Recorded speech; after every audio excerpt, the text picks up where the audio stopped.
जम्मू कश्मीर के तालिबात ने सीबीएसई में बेहतर मुजाहरा किया है। जम्मू में कश्मीरी माइग्रेंट लड़की रितम गंजो ने साइंस स्ट्रीम में 98% नंबर हासिल किए हैं।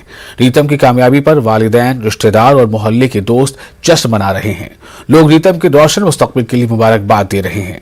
रितम अपने मामू और खानदान के दीगर अफराद को अपनी कामयाबी का क्रेडिट देती है, जिन्होंने इसके वालिदैन की गैर मौजूदगी में इसकी मदद की, क्योंकि वो कश्मीर में अपनी ड्यूटी अंजाम दे रहे हैं।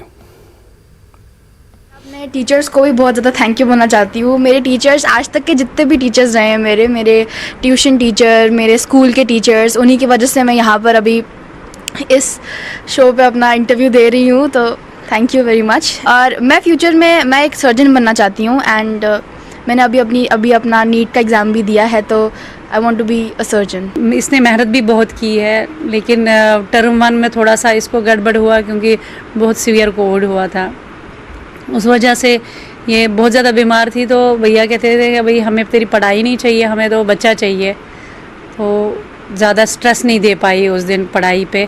लेकिन टर्म 2 तो इसने अच्छा किया। भाई मुझे बहुत खुशी है और मैं धन्यवाद करना चाहता हूँ जिन टीचरों ने इनको पढ़ाया वहाँ पर, और हम फैमिली का भी बहुत सपोर्ट रहा।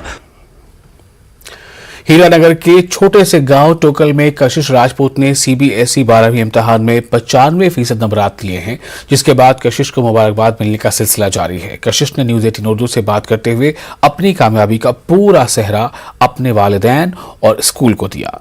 वो डॉक्टर बनकर समाज की खिदमत करने का जज्बा रखती हैं।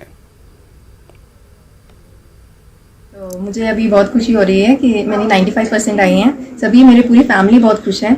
तो इसमें ऑब्वियसली सबका रोल बहुत ज़्यादा है। मेरे पेरेंट्स की, उन्होंने मुझे हर तरीके से सपोर्ट किया। स्कूल का भी काफ़ी रोल है। उन्होंने मतलब कोरोना के समय में मेरी स्कूलिंग हुई है। जो बच्चे हैं वो देखकर कि यूट्यूब से भी अपनी काफ़ी अच्छे से पढ़ाई कर सकते हैं। 10th में भी अच्छे मार्क्स थे, उसके बाद 12th में भी उन्होंने 95% लिए। स्टडी सारी ऑनलाइन ही हुई। कितनी खुशी है सर आज? मैं बहुत खुश हूँ। दोस्तों, बेटी को पढ़ाना और बेटी को बचाना, जो मोदी जी का नारा है, उस पर सभी अमल करें। समाज को यही कहूंगी कि बेटियों को जितना हो सके उतना सपोर्ट करिए और इनको खुले आसमान में उड़ने दीजिए, इनके पंख को काटिए। जैसे अब बेटी का सुनते हैं कि बेटी है तो उसको गर्भ में ही खत्म कर देते हैं, ऐसा नहीं करना चाहिए। बेटियों को दुनिया में आने दो, वही आज आपका नाम रोशन कर रही हैं। और हमारी बेटी ने, मैं कहूंगी कि इसने इतना नाम रोशन किया कि मैं थोड़ी इमोशनल भी हो रही हूँ। तो समाज से यही कहूंगी कि बेटियों को फुल सपोर्ट कीजिए।